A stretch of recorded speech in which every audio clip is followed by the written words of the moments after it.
KP classes dedicated to excellence. Hello learners, how are you? I hope you're totally fit, fabulous, and your aura is salubrious. So, आज हम why we have met today? We have met because of some reasons, some vital reasons. देखिए, आज के session में we are gonna discuss something regarding your preparation about both CUD and boards examination. तो कुछ बातें करेंगे. We will be discussing something regarding CUD की preparation आप कैसे कर सकते हैं together with your boards examination. If you are in 12th और 11th तो आपको थोड़ा कभी कभार कंफ्यूजन होता होगा कि आप कैसे टैकल कर सकते हैं दोनों के सिलेबस को, सीयूडी के भी और बोर्ड्स के भी. उसी के regarding I have brought something for you. तो देखते हैं. तो आपको पता ही है कि आपकी जो जर्नी होती है वो 12th बोर्ड एग्जामिनेशन के बाद ही एंड नहीं होती है. उसके बाद you have to go through some other stuff also. CUD भी आपको देना होता है in order to get admission into the renowned and your favourable universities, है ना. तो उसी के बारे में we will be discussing something. ठीक है, तो स्टार्ट करते हैं आज का सेशन. तो as an faculty of English, so I am gonna tell you each and everything regarding verbal ability section that comes in your CUD's examination.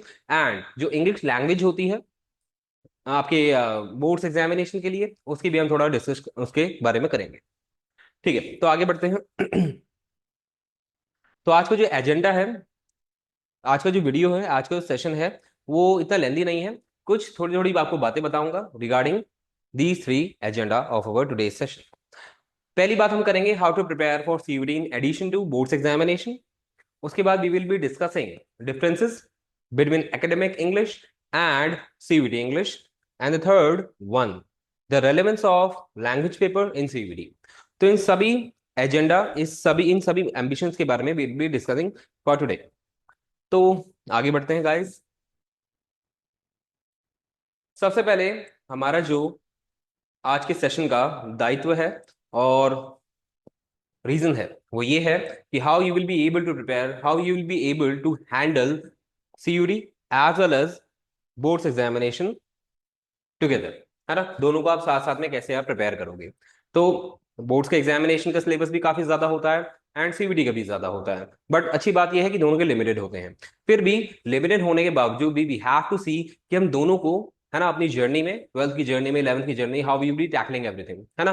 Because कभी कभार कंफ्यूजन हो जाता है कि पहले बोर्ड्स पहले करूं या पहले सीयूडी की तैयारी करूं, है ना. कुछ कुछ स्टूडेंट्स क्या होते हैं, दोनों को साथ में from the beginning, from the very beginning of the 12th examination और 11th सीयूडी की कोचिंग भी ले लेते हैं और साथ साथ में सीयूडी की प्रिपरेशन भी चालू करते हैं. There are also those guys who do what, जो आपका पहले बोर्ड से एग्जामिनेशन की तैयारी कर लेते हैं. After when they complete their examination around March, उसके बाद जो अप्रैल एंड मई आता है उसमें दे स्टार्ट टेकिंग कोचिंग, है ना, फॉर सीयूडी एग्जामिनेशन.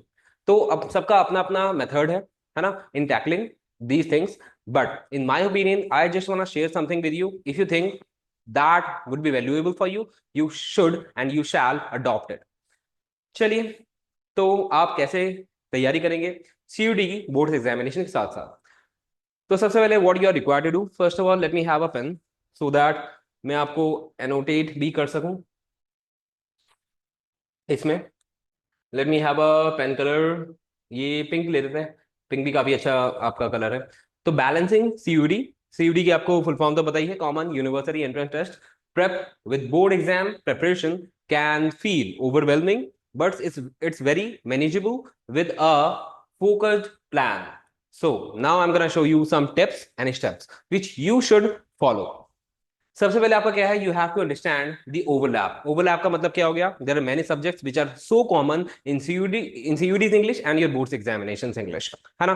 और भी सब्जेक्ट्स की अगर मैं बात करूं apart from English, most of the syllabus can be, most of the subjects can be opt out from your 12th examination, है ना.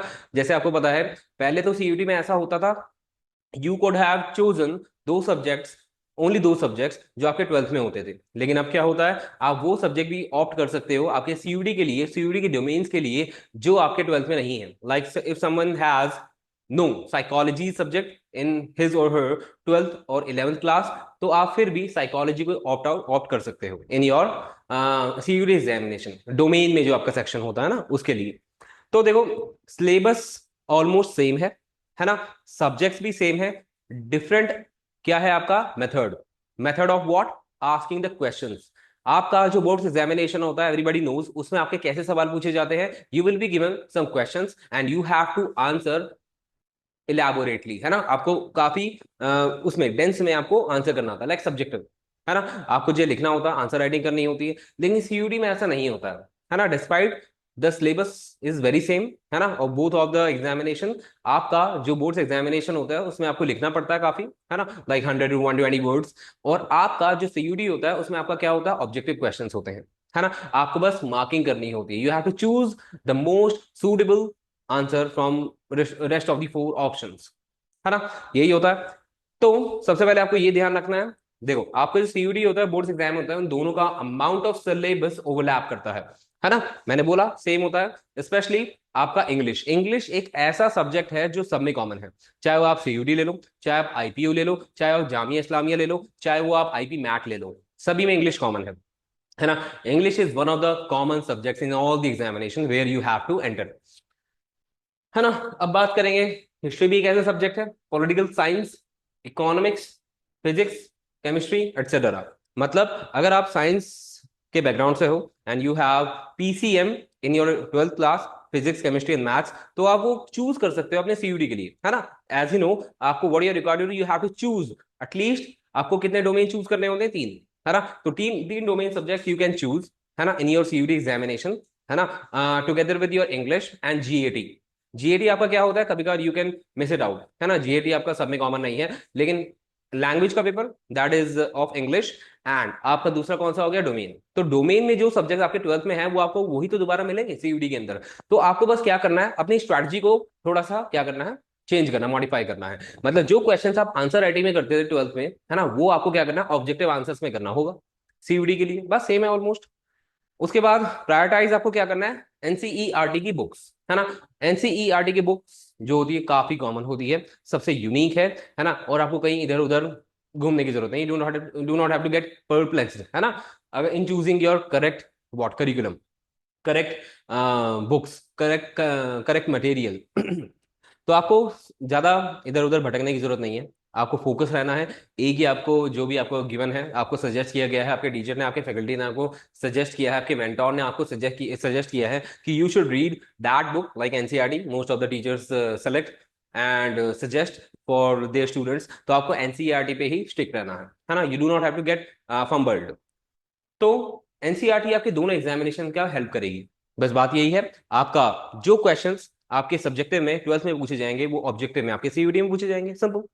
उसके बाद है आपका दूसरा, make a combined time table. आपको एक ऐसा टाइम टेबल बनाना है, देखो ये तो मैंने एग्जांपल के लिए लिख दिया है कि मॉर्निंग में आपको क्या करना है, बोर्ड ओरिएंटेड लॉन्ग आंसर की प्रैक्टिस करनी है ना। आपने बहुत सारे मतलब आपने स्टफ पढ़ लिया है, आपने कंसेप्ट पढ़ लिया है, अब आप आंसर राइटिंग प्रैक्टिस कर रहे हो, ठीक है।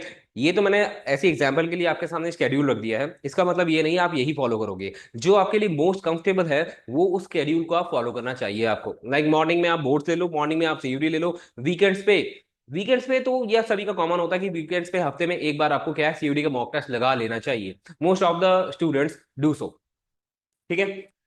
तो जैसे यहाँ पे मैंने बता रखा है, आपका मॉर्निंग में आपका बोर्ड्स हो गया, आफ्टरनून या इवनिंग में आपका क्या हो गया, सीयूडी स्टाइल के एमसीक्यूज हो गए, है ना। आपको बताइए आपका सीयूडी का पैटर्न कैसा होता है, ये तो आपको you must be familiar with that, है ना। आपको क्या होता है, you will be given options, you will be given a question, उसके बाद आपको 4 ऑप्शन दे लेंगे ABCD करके, and you have to choose one option from those 4 options जो कि आपका करेक्ट होगा, है ना। तो इन माय ओपिनियन अगर आप हफ्ते में केवल 1 घंटा भी आप मॉक टेस्ट लगा लेते हो, किसका, 1 घंटे का क्यों लगाओगे, बिकॉज आपका सारा जितने भी सब्जेक्ट्स हैं सीयूडी के अंदर आते हैं उन सभी का जो टाइमिंग है ना, वो 1 घंटा हो गया, 60 minutes will be given to you only. पहले क्या था आपका, 2024 से पहले you use to be given, आपके किसी किसी सब्जेक्ट्स के लिए आपका 45 मिनट्स मिला करते थे, कुछ के लिए आपके लिए 60 मिनट्स मिला करते थे, but now it has been merged, है ना। ओनली आपको 60 मिनट्स मिलेंगे सभी सब्जेक्ट्स के लिए, that those are coming in your CUD examination. ये बात क्लियर है आपको। वीकेंड्स पे, हाँ ये बात आप मेरी मान सकते हो कि वीकेंड्स पे आपको एक फुल लेंथ मॉक टेस्ट देना चाहिए सीयूडी का।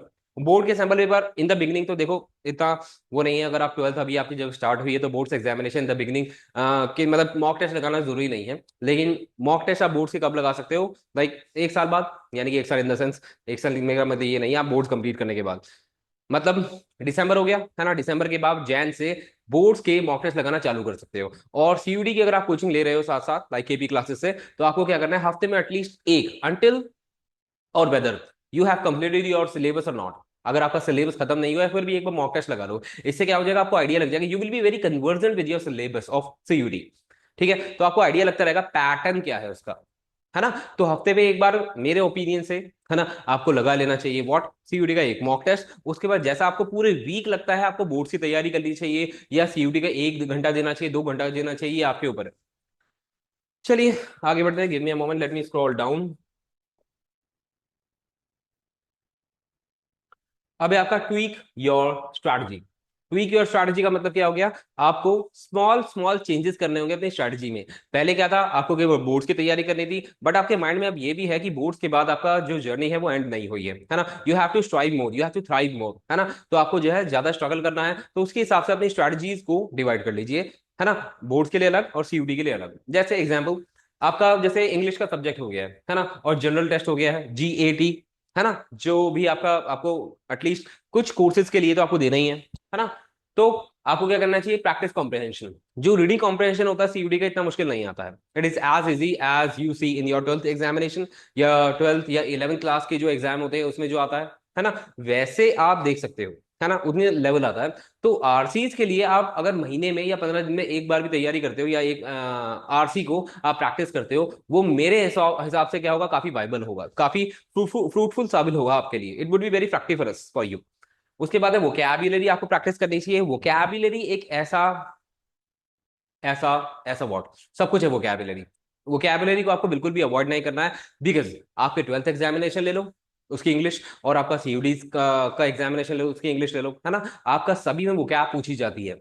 12th में आपका डायरेक्टली तो नहीं, एटलीस्ट पैसेज में पूछी जाती है, लेकिन सीयूडी में डायरेक्टली क्वेश्चन आते हैं। लास्ट ईयर 2024 में 4 क्वेश्चन आए थे सिनोनिम और एंटोनिम के फॉर्म में, और जो फिलअप और जो आरसी का था वो अलग था। तो वोकैब, इन माय ओपिनियन, मेरी एक बात मान लेना, if you are serious enough, if you are sober enough to prepare for your CUDs and for your future also, तो आपको क्या करना है, आपको इस बात का ध्यान रखना है कि एटलीस्ट दिन में 10 वोकैब कर लेता हूं in the morning when you wake up, है ना, reading what newspaper, or after doing your breakfast you should read at least 10 vocabulary words daily, है ना। क्योंकि कहीं से ही वर्ड आ सकता है, कोई भी टीचर आपका इंग्लिश का ये आपको नहीं बता सकता है ये आपको नहीं बता सकता है कि आपको कौन सी वोकैब विल बी गिवन और will be coming in the examination, कोई नहीं बता सकता है। तो एटलीस्ट आपको वोकैब तो करनी ही है from the very beginning of your what class, जून से भी क्लास 11th और 12th। तो वोकैब तो आपको पक्का करनी पड़ेगी।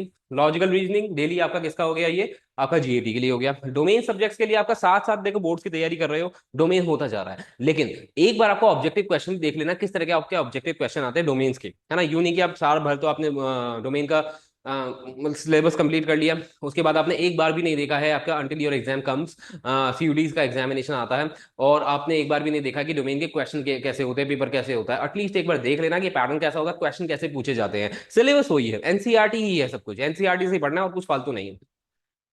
बाकी अलग से मॉक टेस्ट के लिए आप कोई बुक रेकमेंड कर सकते हो, एक्स्ट्रा क्वेश्चंस के लिए कोई आप बुक मैं आपको सजेस्ट कर सकता हूँ, लाइक केपी क्लासेस के काफी अच्छे मॉक टेस्ट हैं, वो आप चूज कर सकते हो, है ना। फोकस करना है आपको, बोर्ड की प्रिपरेशन के साथ साथ फोकस तो करना ही है, और आपको ई चैप्टर को एमसीक्यू के साथ करना है, जो मैं आपको बता रहा हूँ, है ना। एमसीक्यू भी एक बार ट्राई कर लेना, मतलब हफ्ते में एक बार एमसीक्यू लगा लोगे सीयूडी के, तो you will be like having an idea, you will have an edge over others, है ना। जो स्टूडेंट्स केवल डोमेन और केवल आपका बोर्ड की तैयारी कर रहे हैं, लेकिन आप शुरुआत से ही सीयूडी की तैयारी करते आ रहे हो since the first day of your journey of your class, तो आपका क्या होगा, एक तरह का you will be very stronger, है ना। और आपको उनसे ज्यादा आपको बेनिफिट होगा, you would be in advantage, है ना, समझ रहे हो। तो ठीक है, उसके बाद यूज रिसोर्सेज वाइजली, ये तो मैंने आपको बता ही दिया है। रिसोर्सेज में ज्यादा भटकने की जरूरत नहीं, you do not have to wobble while opting for the resources, कौन सा पढ़े कौन सा नहीं पढ़े, कौन सी बुक रेकमेंड करें। मैंने देखा बहुत सारे स्टूडेंट्स क्या होता है, शुरुआत से एंड तक यही सोचते रहते हैं कि ये नहीं हुआ वो नहीं हुआ, ये बुक नहीं ली, बुक सारी ले लेते हैं लेकिन पढ़ते नहीं। एट दी एंड यही बोलते हैं कि आप कुछ दे दो, मटेरियल ऐसा दे दो कि मेरी एक हफ्ते एक महीने के अंदर मैं इतनी वोकैबुलरी कर पाऊं, या इंपॉर्टेंट टॉपिक्स बता दो, है ना, जो एक महीने के अंदर हो पाए। ठीक है, शुरुआत से ही एक आप रिसोर्स की कोई बुक पकड़ो 12th के लिए, और डोमेन्स के लिए सीयूडी के आपको एनसीईआरटी चूज करनी है, और आपका जो अदर प्रैक्टिस क्वेश्चंस है उसके लिए आपको केपी क्लासेस का एक बार आप चूज कर लेना, बहुत अच्छे बुक्स है, बहुत अच्छे क्वेश्चंस है, good quality questions are there in the KP classes book and PDF also. चलिए, तो सीयूडी के लिए मैंने आपको बता ही दिया है, केपी क्लासेस की बुक मैं रेकमेंड करूंगा, because I have personally seen all the questions in those books, है ना, केपी क्लासेस की। चलिए आगे बढ़ेंगे। टाइम मैनेजमेंट, देखो ये तो आपका जो होता है टाइम मैनेजमेंट, ये सबका ही आपका एक प्रॉब्लम रहती है कि टाइम मैनेज कैसे करा जाए। देखो अगर आप सीरियस हो, है ना, और अगर आपको you have the control over your senses, कि मेरे को अगर इस टाइम पे पढ़ना है, 1 घंटे 2 घंटे पढ़ना है, तो मैं चाहे मेरे सामने कोई भी आ जाए, आई विल नॉट वेवर, है ना, मैं बिल्कुल भी हिलूंगा नहीं यार, मैं बिल्कुल भी डगमगाऊंगा नहीं। आपको इस बात का ध्यान रखना है कि अगर आपने जो भी अपना स्केड्यूल बनाया है, कंसिस्टेंट मैनर में आपको उसको फॉलो करना है। अगर आप नहीं करते हो, you will be in lack, है ना, you will be lagging behind, and you will feel at the end of the day कि मेरे से कुछ गलती हो गई है, मुझे I will have to do what, मेरे को ये भुगतना पड़ेगा, है ना। तो instead of becoming repentant of something, तो आपको अपने शेड्यूल को फॉलो करना है, बिल्कुल भी लेजीनेस नहीं दिखानी है। Do not have to be sluggish while preparing for examination. चलिए, तो अलग अलग पोमोडोरो, पोमोडोरो क्या होता है, एक टेक्निक होती है जिसमें आपको टाइम मैनेजमेंट अच्छे से करना सिखाते हैं, लेकिन ये आपके ऊपर है आपको टाइम मैनेज कैसे करना है। मैंने आपको बता दिया है, आपको जैसे अच्छा लगे स्ट्रेटेजिक वे में आपको वो फॉलो करना है। हफ्ते में एक बार सीबीडी का मॉक टेस्ट ले लो, और पूरे वीक में डोमेन्स पढ़ लो 12th का, बस बात खत्म, है ना। उसके बाद है मल्टीटास्किंग नहीं करनी है, जैसे यहाँ पे मैंने हाईलाइटेड वे में लिखा हुआ है ना। You do not have to be very like versatile, अभी बनने की कोशिश मत करना, है ना। आपको काफी जो है क्या रखना है, अपने आप को रेस्ट्रिक्ट रखना है अपने कोर्सेज को और अपने सब्जेक्ट्स को फॉलो करने में। तो एक ही तरह की प्रेपरेशन करना, अगर आपने एक बुक ले ली है तो उसको कंप्लीट करना है, उसके बाद सोचना है अगर कोई बुक लेनी है तो। यूं नहीं कि 10 बुक खरीद ली उसमें से, मतलब अलग अलग में आप जो बहुत ज्यादा कंफ्यूज हो रहे हो, ये पढ़ूं वो पढ़ूं, इस तरीके से मत करना। आपका you will be very confuse हो जाओगे, है ना। Mock test and revisions, mock test and revision का मतलब वही है, मैंने आपको बता दिया है, मॉक टेस्ट लगाना बहुत जरूरी है। इससे आपको एक आइडिया लगता है कि how your preparation is going on and how long you have to go further, है ना, विद दी एफिकेसी, एफिकेसी, है ना। एफिकेसी मतलब डिजायर्ड रिजल्ट। आपको एफिकेसी को क्या करना है, एक्वायर करना है, और वो कैसे आएगा, कंसिस्टेंट प्रेपरेशन से। तो ये बात क्लियर हो गई है। अब मैंने यहाँ पे एक एक्स्ट्रा बात लिखी हुई है, आपको स्टार्ट करना है फुल लेंथ सीयूडी का मॉक टेस्ट, जिसमें इंग्लिश के अलावा और भी सब्जेक्ट होने चाहिए, at least 2 month before the examination, है ना। मतलब हफ्ते में एक मॉक टेस्ट दे दो, 1 घंटे का, अलग अलग सब्जेक्ट का काम चल जाएगा। और जब तुम्हारा एग्जाम हो उससे 2 महीने पहले आप सीयूडी का कोई मॉक टेस्ट खरीद लो, पूरी लेंथ हर एक सब्जेक्ट के आपको क्या करना है, क्वेश्चंस लगाने हैं, बस यही है। और आगे बढ़ते हैं।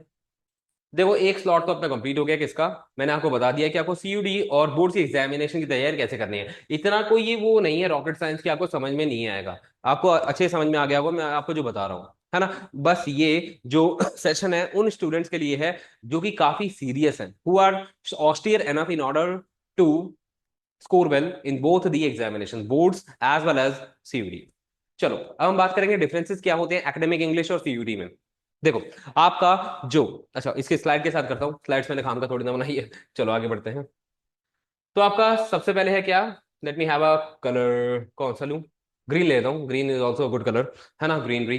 तो पहला आपका क्या है, ऑब्जेक्टिव वर्सेस सब्जेक्टिव, बताता आ रहा हूँ from the beginning of the session कि आपका जो सीयूडी होता है वो ऑब्जेक्टिव होता है, आपका जो बोर्ड्स एग्जामिनेशन के आंसर होते हैं वो आपको लिखने होते हैं, यानी कि वो क्या हो गए, सब्जेक्टिव हो गए, है ना। ये कलर अच्छा नहीं लग रहा है बिकॉज हाईलाइटिंग नहीं है, इसलिए कहूँ कि लोग जो है ग्रीन कलर को कम यूज क्यों करते हैं।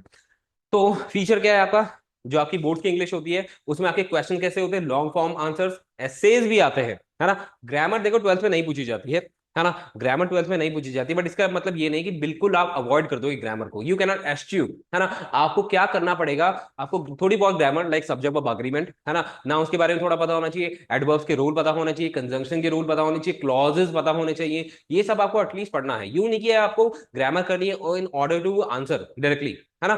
12th में आपके जो ग्रामेटिकल क्वेश्चन होते हैं डायरेक्टली नहीं पूछे जाते हैं, बट थोड़ी बहुत ग्रामर की अंडरस्टैंडिंग, है ना, नॉलेज होना जरूरी है, बिकॉज आपको आंसर्स करने हैं, when you would be writing the answers, तो वहां पे कोई ग्रामेटिकल मिस्टेक कमिट ना हो जाए, उससे बचने के लिए you have to practice a little more grammar, है ना। ठीक है, सीयूडी की जो इंग्लिश होती है वो एमसीक्यू बेस्ड होती है, ये तो सभी को पता है ना। उसके बाद है आपका आंसर फॉर्मेट, डिस्क्रिप्टिव राइटिंग में आपको लिखना होता है, लॉन्ग आंसर्स आपको लिखने होते हैं, सीयूटी में आपको केवल एक ही ऑप्शन सेलेक्ट करना होता है, सिंपल, है ना। उसके बाद है आपका फाइनली फोकस एरिया।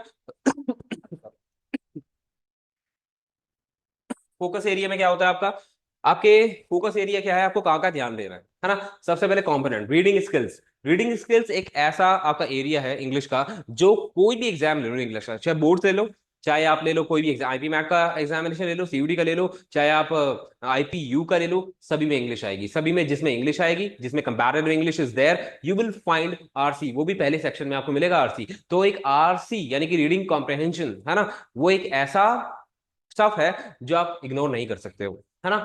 तो आरसी में आपको क्या करना है, लॉन्ग कॉम्प्रहेंशन देखना है ना, कॉम्प्रहेंशन आंसर्स देखने हैं बोर्ड्स के लिए। मतलब बोर्ड्स में तो आपको लिखना होता है, बोर्ड्स में तो आपको लिखना होता है, you will be given questions and आपके बाद एक पैराग्राफ होगा, you will have to scheme, है ना, skim sorry, and scan the passage. तो उसके हिसाब से आपको देखना होता है ना, आपको लिखना होता है फॉर्मेट, है ना, जो भी आपने आंसर जो है प्रिडिक्ट किया है या आपने आंसर कोई भी इन्फर किया है, आपको लिखना होगा। लेकिन आपको सीयूटी में again you will be given choices and आपको क्या करना होगा, एक ऑप्शन चूज करना होगा। इसमें क्या होता है, जो भी होता है एमसीक्यू होता है, टोन भी आपको एमसीक्यू फॉर्म में लिखनी होती है ना, वो कैब भी आपको एमसीक्यू में फॉर्म में लिखनी होती है। कोई भी पैसेज होगा उसमें कोई वर्ड होगा, है ना, वो सिंपल सी बात है, कोई इजी वर्ड तो होगा नहीं, there would be some uncommon word, वो उसको आपका या तो आपका सिनोनिम पूछ लेगा उससे, या उसका एंटोनिम पूछ लेगा, है ना, यही सब आता है।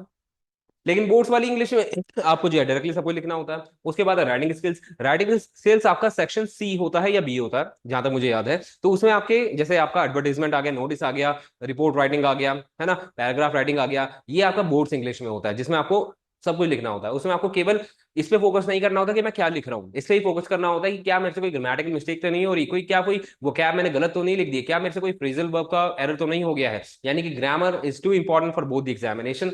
तो इसमें आपका बिल्कुल भी राइटिंग स्किल का सवाल नहीं आता सीयूटी में। मतलब अगर आप इंग्लिश ऑनर्स कर रहे हो तो उसमें आपका वी अलग होगा, लैंग्वेज वाला पेपर, उसमें जो एमसीक्यू आएंगे वो अलग आएंगे। लेकिन अगर आप इंग्लिश ऑनर्स करते हो तो उसमें आपको you will have to choose what, English का पेपर आपको चूज करना पड़ेगा डोमेन एज डोमेन, है ना, इंग्लिश लैंग्वेज को चूज करना होगा। उसमें आपके जो क्वेश्चन आएंगे वो भी ऑब्जेक्टिव आएंगे, ठीक है। सीयूटी में पूरा पेपर ऑब्जेक्टिव होता है। उसके बाद है लिटरेचर। लिटरेचर में आपको अगेन आपको करेक्टर स्केच पूछ लिया, कोई कहानी पूछ ली, स्टोरी, फ्लैमिंगो इन दिस्तास से, है ना, detailed character and theme analysis. उसके बाद सीयूडी में क्या होता है, सब कुछ ऑब्जेक्टिव होता है। लिटरेचर से भी ऑब्जेक्टिव आता है जो डोमेन वाला है। लिटरेचर आपकी वीए लैंग्वेज वाले पेपर में नहीं आती, लेकिन डोमेन में आपका लिटरेचर में सवाल बनते हैं, राइटिंग स्किल्स के भी बनते हैं। मतलब आपसे पूछ लेंगे, एक लेटर का फॉर्मेट होता है, उससे कोई भी क्वेश्चन उठा के पूछ लेंगे, ये जो सैल्यूटेशन है इसकी पोजीशन क्या होनी चाहिए, है ना, थैंकिंग यू ज्यादा बेटर है या थैंकिंग वो आपका ना योर्स फेथफुली, है ना, योर्स फेथफुली ज्यादा बेटर है, योर्स सिंसियरली ज्यादा बेटर है, डिपेंडिंग ऑन दी फॉर्मल और इनफॉर्मल लेटर, है ना। ये सब सब कुछ ऑब्जेक्टिव होता है। ग्रामर आपसे देखो ट्वेल्थ में तो नहीं पूछी जाती है, लेकिन यू कैन नॉट इग्नोर, है ना, ये कुछ भी आपका ट्वेल्थ में डायरेक्टली नहीं पूछा जाता, ग्रामर, सेंटेंस ट्रांसफॉर्मेशन। लेकिन आपका सीयूटी में इट इज आस्क्ड, है ना, ग्रामर आती है ना, आपका पार्ट ऑफ स्पीच के फॉर्मेट में पूछ लिया जाता है। और भी अलग अलग तरीके हैं पूछने के। आगे बढ़ेंगे, स्किल्स रिक्वायर्ड।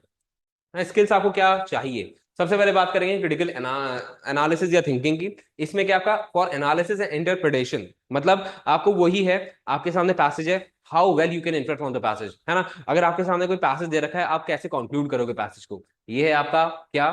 वैसे जो भी होता है वो आंसर के फॉर्म में होता है और डायरेक्टली गिवन होता है पैसेज के अंदर। सीयूडी के पैसेज इन्फ्रेंस बेस्ड नहीं आते हैं, फिर भी आपको फोकस रखता है, बिकॉज सीयूडी में आ सकता है ना। और बोर्ड्स के भी आपके जो आरसीज होते हैं वो आपके उसमें नहीं आते, इन्फ्रेंस क्वेश्चन नहीं आते हैं ज्यादा, most of the questions are directly answer from the passage. उसके बाद है सीयूटी में आपको चूज करना होता है अगेन बार बार, राइटिंग प्रोफिशिएंसी आपकी काफी काफी काफी इंपॉर्टेंट है बोर्ड्स के लिए। एक गलती हुई, एक वर्ड यहां से वहां रख दिया, आंसर गया, है ना। सीयूटी में राइटिंग से कोई सवाल नहीं आता है। लैंग्वेज पेपर की बात कर रहा हूँ, डोमेन में आता है। स्पीड एंड एक्यूरेसी दोनों में इंपॉर्टेंट है। यहाँ पे मॉडरेट लिखा रखा है, यहाँ पे हाई इंपॉर्टेंस लिख रखा है। सच बताऊं तो सीयूडी का पेपर बहुत जल्दी हो जाता है अगर सीयूडी में, वैसे तो आपकी सेक्शनल टाइमिंग नहीं है, unlike IP MATs examination. IP MAT Indore और रोहतक दोनों में क्या आपका सेक्शनल टाइमिंग डिवाइडेड है ना। जैसे आईपी मैट का जो आपका वी का पेपर होता है, उसमें आपके देयर आर 45 क्वेश्चंस एंड उसमें भी you are given 40 minutes to attempt all the 45 questions. तो उसमें थोड़ा स्पीड का मायने होता है, लेकिन यहाँ पे आपको स्पीड का दोनों में इक्वली ध्यान देना होता है ना। ये तो यहाँ पे मॉडरेट फोकस लिखा हुआ है, लेकिन आपको दोनों में ध्यान रखना है, क्योंकि आपको लंबे लंबे आंसर्स भी लिखने होते हैं बोर्ड्स एग्जामिनेशन की इंग्लिश में। तो उसमें भी आपकी काफी इंपॉर्टेंट हो जाती है, काफी कार्डिनल हो जाती है क्या, इंग्लिश की स्पीड। और ठीक है, टाइम प्रेशर। टाइम प्रेशर देखो दोनों में ही है, लेकिन कंपैरेटिवली सीयूटी में कम होता है, बिकॉज आपके most of the questions are objective. तो आपको कोई लिखना नहीं है, लिखने में ज्यादा टाइम लगता है ना, आपको बस चूज करना है। अगर आपके concept are so strong that you can attempt it easily, तो आप बहुत जल्दी कर लोगे उसको, है ना। तो वैसे तो दोनों में ही है, बोर्ड्स में भी आपका जो भी है आपको डिटेल आंसर लिखने होते हैं। सीयूटी में आपके जो क्वेश्चंस होते हैं, देखो पहले तो आपके क्वेश्चंस क्या थे, पहले आपके क्वेश्चन यूज टू गेट आपके you use to have 60 questions होते हैं जिसमें आपको 50 करने होते थे, नहीं नहीं सॉरी गलत बोल गया मैं, आपको 50 क्वेश्चंस होते थे जिसमें से आपको 40 करने होते थे in 45 minutes. Now you will be given 50 questions and you have to attempt all, आपके पास कोई चॉइस नहीं होती है ना। तो आपको वही है 60 मिनट्स के अंदर 50 क्वेश्चन करने हैं, तो you will be given 50 questions in CUT हर एक सब्जेक्ट के लिए। ठीक है, आगे बढ़े। उसके बाद है प्रेपरेशन स्ट्रैटेजी। देखो ये तो आपका बार बार इतना जो मैंने बोला है उसमें आपको समझ में आ गया होगा कि आपको स्ट्रैटेजी कैसे बनानी है, लेकिन फॉर्मेलिटी के लिए दोबारा से पढ़ देता हूँ।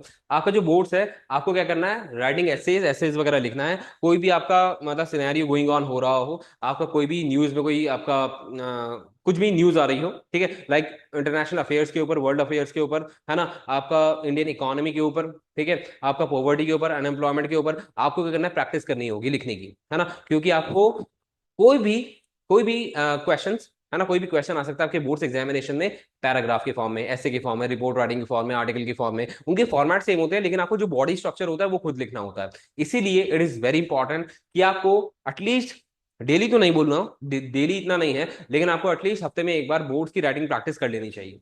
ठीक है, लॉन्ग आंसर्स की प्रैक्टिस कर लेनी चाहिए। सीयूटी में जो भी होगा, कॉम्प्रहेंशन भी आपका क्या होता है, एमसीक्यू बेस होता है।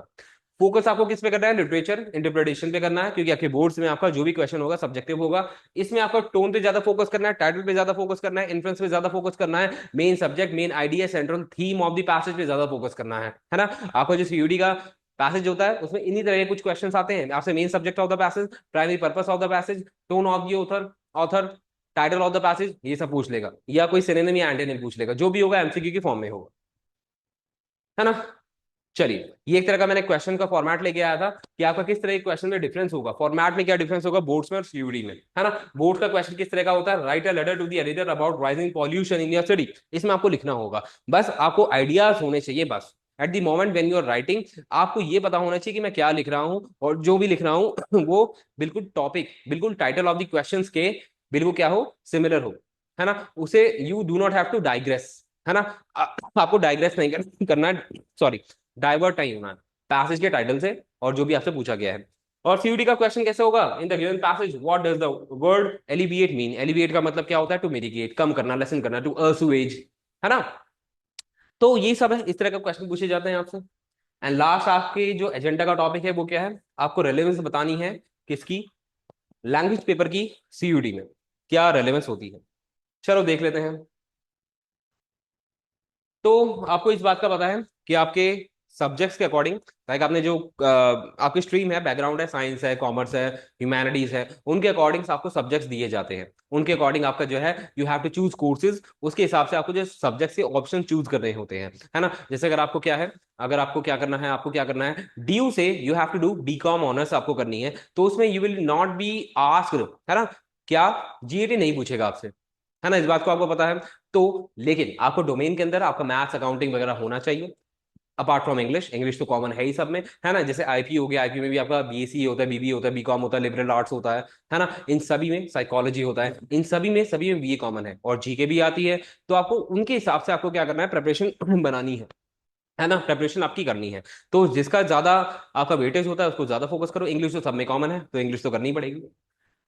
तो ठीक है, compulsory for many course in universities, वही है आपका, मैंने अभी इसी पॉइंट के बारे में बात करी है कि आपके जो यूनिवर्सिटीज होते हैं उनमें जो भी कोर्सेज कोर्सेज है उनके अकॉर्डिंग जो है सब्जेक्ट्स डिवाइड होते हैं। किसी में आपका इंग्लिश पेपर तो सभी में कॉमन है, आपके डोमेन्स अलग अलग हो सकते हैं, किसी में आपका जीएटी होगा, किसी में जीएटी नहीं होगा, है ना। तो यही है।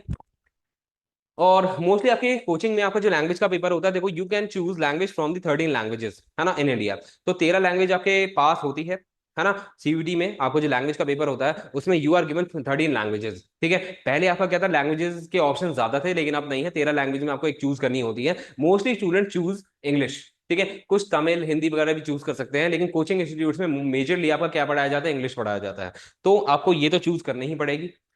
और ठीक है, की फॉर स्कोरिंग हाई, देखो ऐसा कोई चाबी नहीं होती है कि मैं आपको बता दूं कि आप ये लगाओ और फिट करो आपका स्कोर हाई हो जाएगा। कंसिस्टेंट जो प्रेपरेशन होती है, परसिवरेंस होता है, वही आपके आखिर में काम आता है। आपकी जो मेहनत है बेशक कम है, मतलब आपके पास 24 घंटे, 24 घंटे में आप जो 8 घंटे आपका स्कूल हो गया, 8 घंटे स्कूल हो गए, 2 घंटे आपने इधर उधर घूमने में लगा दिया, उसके बाद जो है बाकी आप 8 घंटे सो गए, उसके बाद जितने भी आपका रिमेनिंग टाइम बचा है वो भी फुली यूटिलाइज ना करके आप दिन के 4 घंटे ही पढ़ रहे हो, लेकिन कंसिस्टेंट मैनर में। मतलब अगर मैंने आज 2 घंटा खेला है, 2 घंटा उससे बात करी है, और 3 घंटे मैंने जो है बाहर घुमा हूं, उसके बाद 4 घंटे अगर मेरे जो है पढ़ाई के हैं, तो मेरे को जैसे मैं अदर एक्टिविटीज में अपना इन्वॉल्वमेंट था मेरा फुली, वैसे ही फुली 4 घंटे मेरे को पढ़ाई में देने हैं। अगर मैं 4 घंटे नहीं देता हूं और ये अपने आप से, if I become what Davies in my learning, in my study, तो उस केस में क्या होगा, you will not bear the fruits. इस बात को ध्यान रखिएगा। तो चाहे कम पढ़ो लेकिन कंसिस्टेंट पढ़ो, परसिवरेंस के बाद साथ पढ़ो, ठीक है। और कोई ऐसी की वगैरह कुछ नहीं होती है, और इतना मुश्किल पेपर नहीं आता है कि आपको कोई जो है मतलब अलग से जो है कोई मतलब कोई क्या कोई अलग से आपको कुछ पढ़ाएगा, कोई फैकल्टी आपको कुछ अलग से पढ़ाएगा, ऐसा पढ़ाएगा रामबाण इलाज दे देगा आपको, और जो किसी स्टूडेंट के पास है ऐसा कुछ नहीं होता है। कॉमन आपका जो सिलेबस होता है सभी के पास होता है, वही पढ़ते हैं सारे। उसके बाद है test core communication comprehension skills.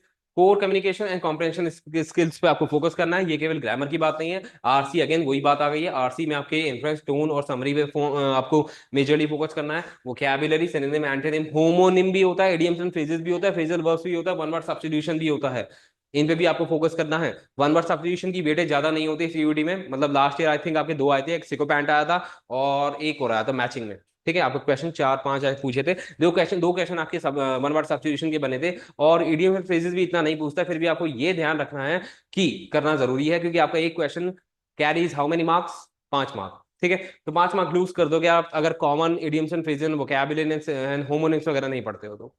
Grammar के टॉपिक आपके किस फॉर्मेट में पूछे जाते हैं, स्पॉटिंग एरर में, है ना। You will be given question, उस क्वेश्चन को आपका segregate, that statement is segregated into 4 parts, A B C D, इस तरीके से करके आपको डिवाइड कर दिया जाता है। एंड एक में ग्रामेटिकल एरर होता है, वो आपको ऑप्ट आउट करना होता है बस, ठीक है। अलग अलग तरह के हैं, sentence correction, improvement of sentences, और भी अलग अलग तरह के फिल अप, क्लोज पैसेज, अलग अलग तरह के फॉर्मेट होते हैं सीयूटी में, जो कि 12th में नहीं होते हैं, है ना। तो इसलिए सीयूटी और आपका 12th का जो सिलेबस है वो सेम है, लेकिन क्वेश्चंस में क्या है आपका, क्वेश्चंस आर मल्टीट्यूडिनस, है ना। क्वेश्चंस का जो पैटर्न होता है वो थोड़ा सा अलग होता है, बस उस पर फोकस करना, और सब सेम है। बस एंड होने वाला अपना सेशन अब है एलिजिबिलिटी कट ऑफ, अलग अलग कट ऑफ आपकी निकलती हैं, इस पे आपको अभी फोकस नहीं करना है, अभी आपको प्रिपरेशन पे फोकस करना है। कट ऑफ आप जब देखोगे, जब आप फुली प्रिपेयर होगे और अपना एग्जाम देख लोगे, फिर आप इवेल्युएट कर लेना अपने एग्जाम से पहले ही अपने प्रिपरेशन के अकॉर्डिंग कि मैं कितना पढ़ चुका हूँ और किस कोर्स के लिए कौन सी कट ऑफ मेरे को लानी है, मतलब किस कट ऑफ तक I will have to jump into, या मेरे को क्या लेवल, है ना, टाइम मैनेजमेंट के साथ साथ कैसा पेपर कैसे अटेम्प्ट करना है ना, कैसे मेरे को सेक्शन को डिवाइड करना है, कौन सा पेपर मेरे को पहले कौन सा क्वेश्चन पहले मेरे को चूज करना चाहिए। तो वो स्ट्रेटजीज बाद में बनती है, लेकिन पहले आपकी जो है स्ट्रेटजी किसकी होती है, प्रेपरेशन की, है ना। पहले आपकी प्रेपरेशन फुल हो जाए, उसके बाद आपको कट ऑफ पे फोकस करना है, कोर्सेज पे फोकस करना है, कॉलेजेस पे फोकस करना है ना, वो आपको बाद के स्टेप्स होते हैं, ठीक है। सभी यूनिवर्सिटीज का अपने अपने कोर्सेज के अकॉर्डिंग जो है सब्जेक्ट्स डिवाइडेड होते हैं, वो आपको ऑप्ट आउट करने होते हैं, ठीक है। आगे बढ़ लेते हैं। जैसे आपका आईपी हुआ है, आईपी में आपको 50% जीके पूछी जाती है हर एक कोर्स में, है ना, खासकर लिबरल आर्ट्स में। उसके लिए भी एनसीईआरटी प्रेफरेबल होती है, एनसीईआरटी से पढ़ना होता है, बस यही है। बाकी ठीक है। लास्ट है आपका वही बात है, comparative courses in highly comparative programmes like BA English honours, BA LLB. आपका 1 2 मार्क्स भी अगर आप रैंक लूज करते हो, मतलब 1 2 मार्क्स भी आप लूज करते हो, तो उससे रैंक पे इम्पैक्ट पड़ता है। तो वही सारी बातें हैं जो मैंने अभी आपको बताई है ना। बस ज्यादा कुछ है नहीं, बाकी सारी मैंने आपको जो है बातें बता दी हैं, आपको कैसे फोकस करना है हर एक एस्पेक्ट ऑफ पेपर पे। ये है हमारे teachers, Prabhat sir who teaches what, maths, Samriddhi ma'am who teaches GK, and ये मैं हूँ हु टीचेस व्हाट, इंग्लिश। चलिए आगे बढ़ेंगे। ये हमारे लास्ट ईयर के रिजल्ट। एक रिद्धि स्टूडेंट थी 2024 में, उसने 2024 का पेपर दिया था। उसने कभी मेरा ऑफलाइन सेशन अटेंड नहीं किया। She used to prepare offline only, और ऑफलाइन में पढ़ने के बावजूद भी शी स्कोर्ड 200 आउट ऑफ 200। लेकिन अब जो है आपका जो एग्जाम होगा सीयूटी का, वो 200 का नहीं होगा, 250 का होगा, और इन सब से आप ऑलरेडी अवेयर होगे, बिकॉज आपके जो क्वेश्चन है वो 50 आपको करने हैं, और 50 अगर आपको करने हैं तो एक क्वेश्चन कितना हो गया, 5 मार्क का हो गया, 5 × 50 कितने होगा, 250।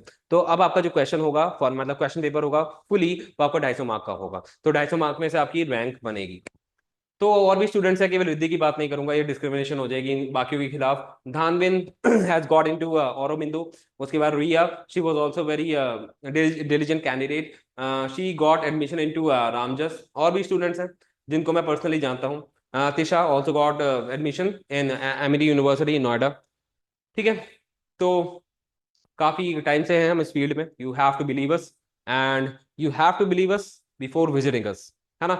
पहले तो विश्वास करना ही पड़ेगा। एंड आज का सेशन यही खमाप्त के बोल रहा हूँ मैं, समाप्त होता है। Thank you for taking this session, and बस यही है। और अगर आपके कोई डाउट्स वगैरह होते हैं तो you can directly contact on the given number. और आपसे जल्दी मिलते हैं। I hope we will meet soon, and until your exam comes, be happy, take care, and keep on preparing. And alvida, sayonara, bye bye. Meeting you soon, hopefully.